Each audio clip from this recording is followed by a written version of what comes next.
누가 봐도 무리수인 얘기를 하고 있죠. 윤석열 총장이 항명했다. 근데 그게 사실이 아니라고 합니다. 직권남용은 추미애, 항명은 이성윤이라고 하는데요. 동부지검장 그리고 부산지검장을 지낸 석동현 변호사와 논의해 보도록 하겠습니다. 안녕하십니까? 안녕하십니까? 예, 설 연휴 동안 많이 바쁘셨죠? 예, 설 다음 날까지 제가 지금 그 예비후보 등록한 해운대에서 열심히 주민 여러분들께 인사하고, 그리고 어제 잠시 또 일이 있어 올라왔습니다. 예, 정말 그 바쁜 시간 쪼개서 예. 이렇게 신의 한 수 출연해 주셔서 감사합니다. 예, 아닙니다. 오히려 기회 주셔서 감사하고, 오히려 여러 가지로 검찰이 난맥상을 보이는 것이 안타깝게 그지없습니다. 예, 어찌되었던 저희가 또 사무소 개소식 네. 신의 한 수가 또 가기로 했으니까요. 며칠이죠? 예, 감사한데요. 예. 2월 9일 예. 일요일 오후 2시입니다. 예, 2월 9일 일요일 오후 2시 예. 저희 커뮤니티에도 홍보를 해놨으니까요. 예, 부산 해운대 갑에 계신 분들 많이 참여해 주셨으면 좋겠습니다. 아, 예, 감사합니다. 감사합니다. 열심히 하겠습니다. 예, 본론으로 이제 들어가죠. 예.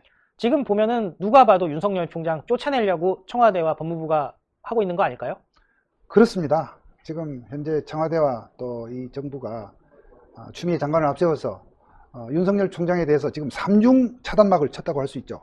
우선 인사를 통해서 검찰총장의 그 수족이라고 할 수 있는 주요 참모들을 이렇게 쳐냈고, 또 검찰 조직 제도를 고쳐서 검찰의 직접 수사 부서를 많이 이렇게 축소 폐지를 했습니다.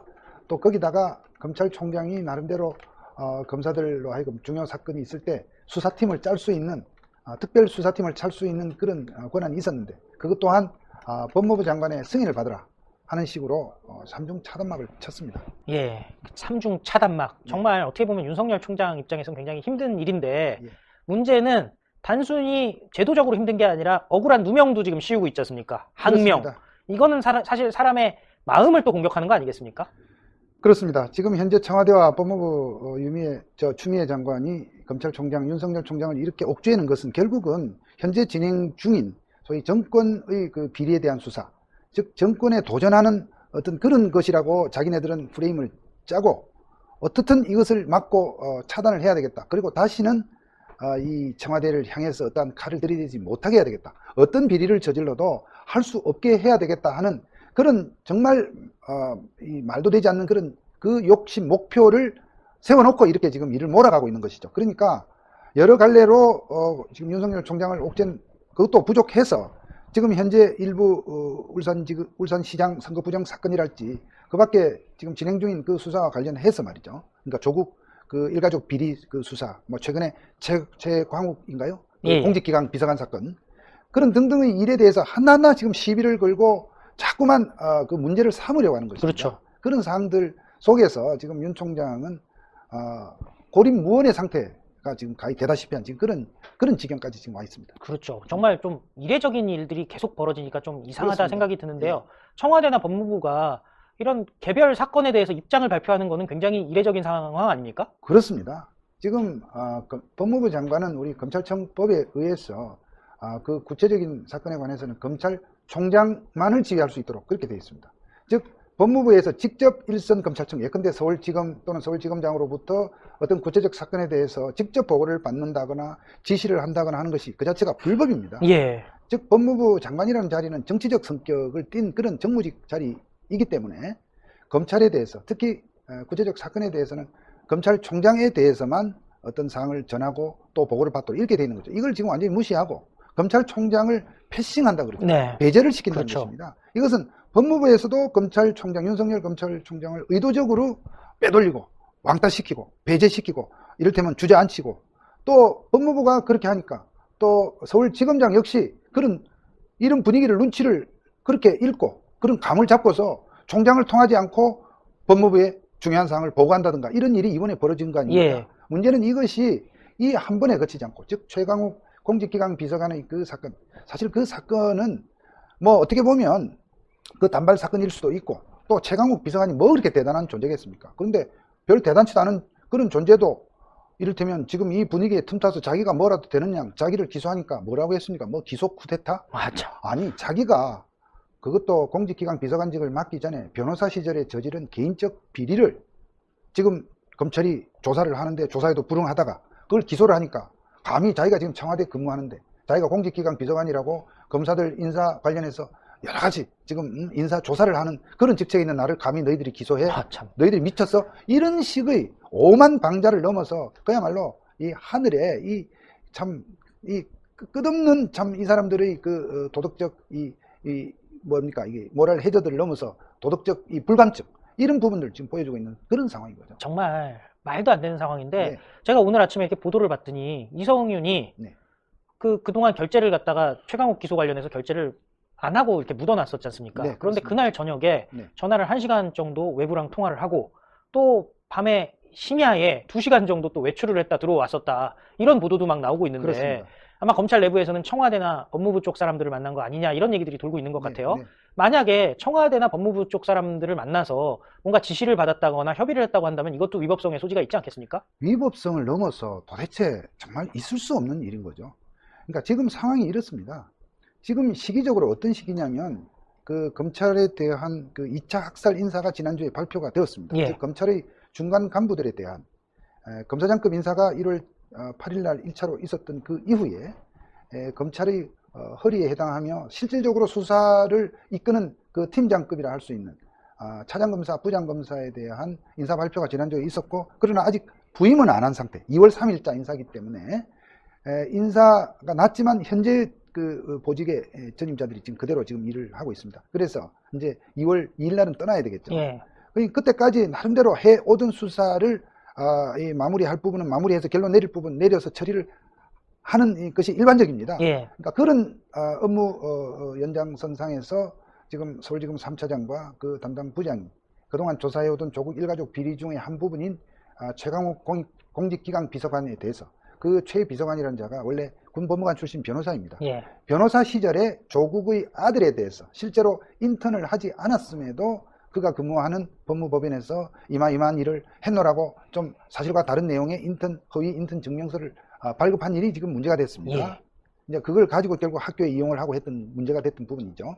그 사항을 조사를 이렇게 하는 과정에서 본인이 검찰에 출석을 계속 거부를 했습니다. 서면 진술서를 이렇게 냈다고 하는 내용이 보도에 나와 있죠. 그런 내용을 등등 토대로 해서 검찰은 이것이 허위 인턴 증명서 발급에 해당한다고 보고 이 사건을 기소를 하기 위해서 차장검사가 검사장에게, 이성윤 검사장에게 기소 의견을 몇 차례 보고를 했습니다. 원래 검찰청에서 어떤 사건을 불구속 상태로 기소하는 것은 차장검사의 전결 사항입니다. 여기서 전결이라고 하는 것은 이 관공서의 제도를 일반 잘 모르시는 분들을 위해 설명을 드리면 모든 사항을 거기에 최고 책임자인 검사장까지 다 일일이 어떤 이 결재 사인을 이렇게 받아야 한다면 이 일이 너무나 방대하기 때문에 그렇죠. 일의 어떤 그 정도 레벨에 따라서 어떤 것은 부장검사선에서 이렇게 결재를 끝내는 사안이 있고요. 또 이 불구속 기소를 하는 사안은 차장검사선에서 결재를 끝냅니다. 즉 이 사안은 불구속 기소하는 것이기 때문에 차장검사가 그냥 결재하면 절차적인 면에서는 완결이 됩니다. 그러나 또 사안의 성격상 검사장께 구두로 설명을 하고 소위 보고라고 우리는 표현하죠. 그렇게 보고를 해서 나름대로의 어떤 그 구두 제가는 받습니다. 또 그렇게 안 되면 또 어떤 관공서 조직이라는 것이 중구난방이 돼서도 안 되는 거 아니겠습니까?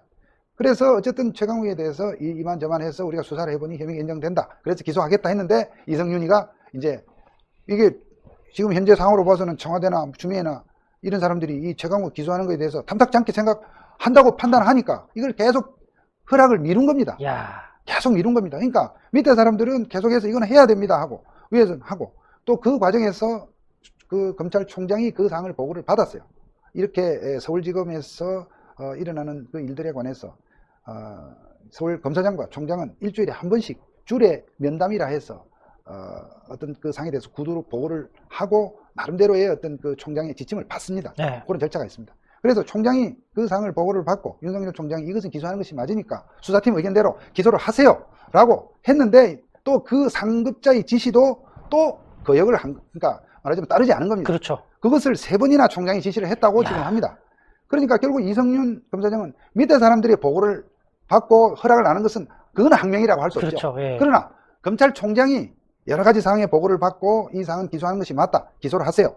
그럼 검사 동일체 원칙상 총장이 그렇게 결정해서 이렇게 기소하도록 한 것은 그것은 뭐 법무부 장관도 청와대도 전혀 이 사항에는 타치할 수가 없습니다. 그렇죠. 검찰 조직의 최정점에 있는 검찰총장이 그렇게 하라고 하는 사항을 이행을 하지 않고 있으니까 결국 총장이 어떻게 했습니까? 수사팀 보러 그러면 그냥 하세요. 지금 서울지검장이 이 사항을 협조를 하지 않겠다고 하면 수사팀 판단대로 기소하라고 했고, 그래서 수사팀들이 기소를 한 것입니다. 예. 그러니까 수사팀은 전혀 하등의 절차상의 잘못이 없다고 저는 보는 것이고, 그렇죠. 그것이 아마 맞을 겁니다. 그런 상황에서 기소를 하고 나니까 지금 뭐 추미애 장관은 날치기 기소를 했다는 참 거. 말도 안 되는 일이죠. 아니 그러니까 결국 국회에서 자기네들이 날치기를 많이 해본 사람이니까 날치기라는 것이 어떻다는 거는 지금 추미애로서는 아주 익숙한 지금 자기 몸에 배어 있는 거죠. 네. 날치기 기소라고 그렇게까지 표현을 했습니다만 실제 내용은 이와 같습니다. 그래서 이성윤 검사장이 오히려 항명을 했다고 볼 수밖에 없는 것이죠. 이런 상황에서 추미애가 개입했다고 한다면은 네. 이것도 직권남용으로 볼 수 있죠. 그렇습니다. 지금 이런 상황이 되니까 지금 추미애 장관이 검찰총장에 대해서 무슨 감찰을 지금 지시했다 이런 얘기를 하는데, 이거야말로 총장에 대해서 법무부 장관이 자기의 권한을 정말 남용한 거죠. 이건 있을 수 없는 일입니다. 참 저는 이제 개인적으로 사실은 변호사님께 들어서 알고는 있는데, 그 이성윤이 예전에 상당히 어려운 일에 처했을 때 석동현 변호사님이 하여튼 책임을 다 지는 선에서 이성윤의 자리를 보전해 주셨다. 제가 그런 얘기를 바깥쪽에서 좀 들은 게 있거든요. 그 나름대로 석동현 변호사님의 자리를 버려서까지 지켜줬던 게 이성윤인데 이렇게 될 줄 아셨나요? 우선 뭐 제가 자리를 버려서 지켜줬다는 것은 좀 그건 과하신 표현이라고 생각되고, 어쨌든 제가 마지막으로 몸담고 있었던 서울 동부지검에서 일어났던 그 일과 관련해서 뭐 제가 대신 책임지고 옷을 벗었던 것은 맞습니다. 이성윤 검사장도 정말 최근에 이런 직책에 오르기 전까지의 그런 모습은 그야말로 원만하고 합리적이고 조용한 가운데 참 겸손했고 여러 가지 장점을 다 두루 갖춘 그런 후배 검사였습니다. 그런데 최근에 이와 같이 시류에 편성해서 서울 검사장이라고 하는 참 그런 영예로운 직책에 이제 올랐는데, 이런 자리에 오르게 만든 사람들의 그 기대, 참. 그 사람들의 어떤 그 여러 가지 요구사항에 얽매인 것 같습니다. 그러니까 자리가 사람을 참 만들기도 하고 옥죄기도 합니다. 예. 그래서 상당히 지금 실망스러운 그런 지금 첫 시작의 모습을 보여주고 있어서 안타깝고 실망스럽습니다. 우리 이성윤 검사가 그래도 아닌 건 아니라고 해주는 것이 오히려 자기를 임명해준 임명권자에 대해서 긴 안목에서 보면 자기 할 도리를 하는 거거든요. 그렇죠. 예. 무조건 예스맨이 결코 조직으로서나 또 우리나라 전체 국정의 측면에서나 여러 가지 면에서 절대로 그건 바람직한 것이 아니고 아닌 건 아니다. 그렇죠. 이렇게 해줘야죠. 정말 그런 모습을 좀 기대하고 싶습니다. 예, 정말 석 변호사님 마음이 찢어지실 텐데요. 또 반면에 또 자리가 사람을 나쁘게 변화시키는 게 아니라 좀 자리에 앉았을 때 또 빛이 발하는 사람이 있지 않습니까? 석동현 예. 변호사님의 40년 지기 윤석열 검찰총장 같은 경우는 문재인이 검찰총장 시켰지만은 또 열심히 하고 있지 않습니까? 그렇습니다. 뭐 사람이 다 완벽할 수는 없겠지만, 그러나 적어도 최근에 참 윤석열 총장이 여러 가지 이 고립무원 상태 속에서도 그래도 자기 중심을 지키고 정말 악정고투를 하고 있고, 이런 점을 아마 지금 우리 후배 검사들이 다 지켜보고 있습니다. 정말 윤석열 검사 바로 옆에 지금 있는 사람들이 전부 다들 어떻게 보면